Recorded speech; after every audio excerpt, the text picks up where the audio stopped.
to another installment of my testimony. Today, I am joined by my friend Cierra.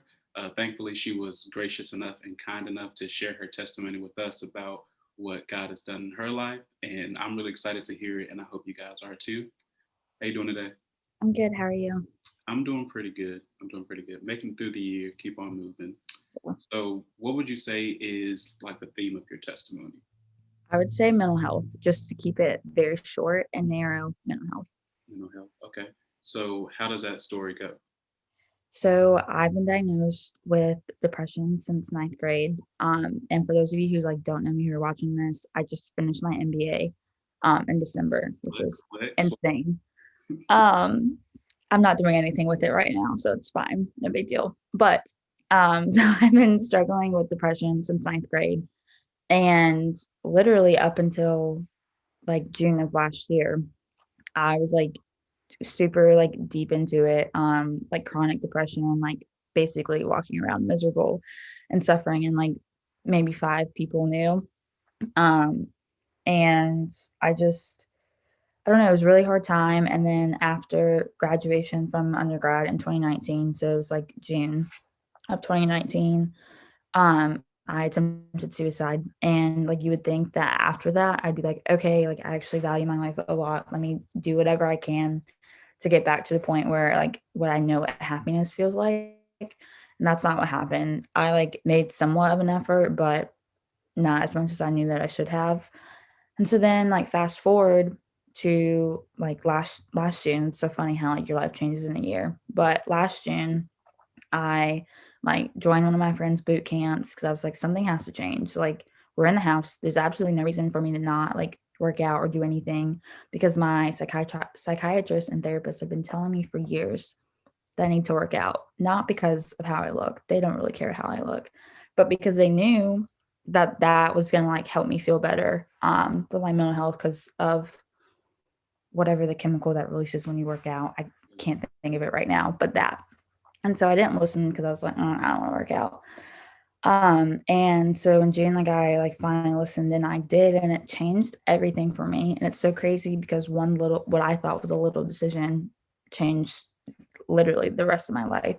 And I know this sounds selfish to say, or sound feel selfish to say, 2020 was the best year of my entire life. Um, and I think I had to go through all the things that I went through in order for the last year to be the way that it was. I don't think it would have been otherwise. So That that's really incredible. You found something that was really there's like a sermon series called like Planted and Not Buried. So when everything like mhm, seemed going down, it was something that you never really expected that God gave to you, and He used it to help you bring to yeah, other people and help to like impact every aspect of your life.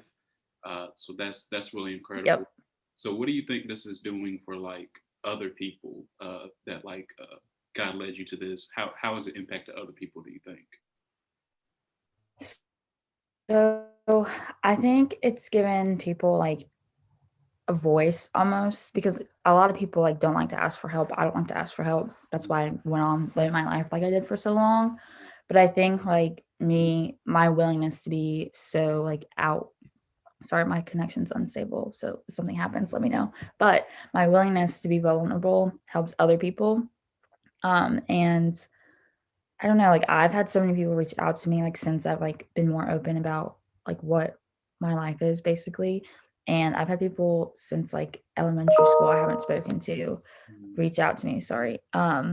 Also, And it's crazy, the amount of people that reach out. You would have no idea. Obviously, there's no sign on anyone's forehead that says I have depression, I'm struggling, please help. Um, but I don't know, it's such a good feeling, but also humbling almost, because it's I love that you feel comfortable talking to me, but I also wish you didn't have to talk to me, you yeah, know? yeah, So, but it's an honor to be able to get to talk to people about their yeah, mental health struggles and all of the things. yeah. That's really fantastic. What would you say? How would you say at least like this impacted like your walk with God and your relationship with Him? So at the beginning of COVID, when everything started shutting down, I needed something to do. I was on Pinterest, And so I decided to start Bible journaling, Mhm. and I, like, really fell in love with that. Like, I got to, like, actually, like, really read the Bible. I feel like we just, like, kind of passively listen, like, when it pops up in church, like, what verse we're reading that day. Or at least that's how I was listening. But, like, in doing that, I got to really, like, dig deep into what the Bible was saying, and, like, I don't know, something just shifted. I couldn't really tell you, like, what specifically happened, but a sense of, like, peace just, like, washed over me almost, and it was amazing. So then, like, that gave me, like, the little push I needed to reach out to my friend Jennifer in June to join, like, her boot camp, and then the rest is history. So, Do you think, like, I know you're big on social media, pushing people and like involving them to get in on it as well. mhm. Think did your like family and friends have like just a huge reaction to like this transformation that's happened? So, yes and no. So, like, no, in the sense that, like, okay, yeah, like, Sierra's doing this thing, I'm gonna sign up because she's gonna get me if I don't. Cool, whatever. That's on brand for, like, just who I am as a person and everything that I do, obviously, you know me. So, but, like, like, mental shift that happened, they were all like, "Whoa, like, who is this girl? Like, we don't know her." Like, in a good way, obviously. Yeah. Not that I was, like, a total tyrant before, but it's just, like, night and day, the difference between, like, who I was even, like, a year ago and, like, who I am now. So, it's a good feeling to have. That's amazing. I also wanted to ask, is there like a certain like Bible verse that you go to that like reminds you of like this testimony that like really connects with you in that way? So, I don't know if, like, it necessarily connects. I mean, I guess I could route it that way, but my favorite is Corinthians 16:14, "Let all that you do be done in love." Mhm. Um, and I just feel like that connects, like, so much to everything that I am doing, want to do, have been doing. Because if everything you do it in love, it can never be wrong. Mhm. So that's the verse that I'm gonna go with. Dig it. I like it a lot. It reminds me. It really reminds me of like I don't know the verse like verbatim, but it's something like God wants to use everything in your life to like bring Mhm. him glory and to like spread his messaging and everything like that. And so I feel like it's a lot of the times like that we think are like insignificant or not like super important that he's like, I can use that for good, or even like some things that like are kind of painful from our past. He can use that and be like, Yeah. I can use that to help someone else. I can use that to like bring me glory. So I think it's great that you were he gave you that and you were able to inspire others through all of your hard work.